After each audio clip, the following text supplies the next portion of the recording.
You may be wondering why Birdemic 1 and 2 both got reviews for the Ironically Good Movies series, and this movie is not getting that treatment, and that's what I want to explain in this review.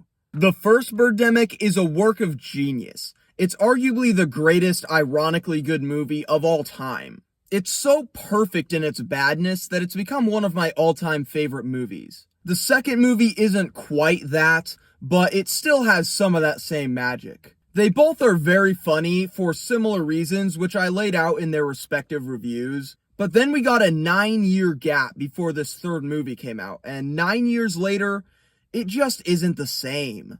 There are a lot of reasons why this movie just isn't as funny as the other two. For starters, there's the pacing. The first two movies were hysterical in large part because they were called Birdemic, but then they made you wait like halfway through the movie before they finally got to the birds. But at least those two still gave you the second half of the movie with the birds. This movie is an hour and 20 minutes long, and I shit you not, it takes an hour to get to the birds. Yes, you heard that right, an excruciating hour. I also don't love the environmental messaging. In the first two movies, the messaging was very heavy-handed, and it was hilarious for that reason.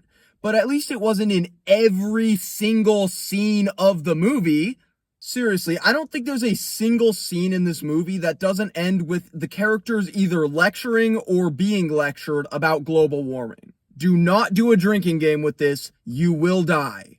There's also the fact that the crappy elements from the first two movies, like the bad cinematography and audio quality, no longer feel authentic here.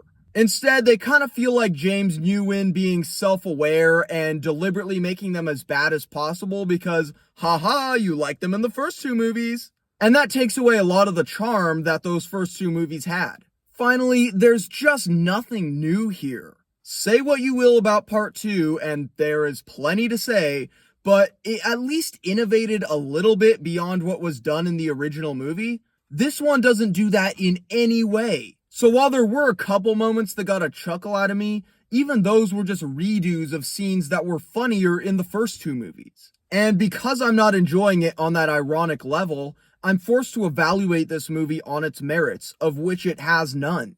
Yeah, I actually don't think this movie does anything right. It's pure garbage from start to finish. In my opinion, it's a 0 out of 10.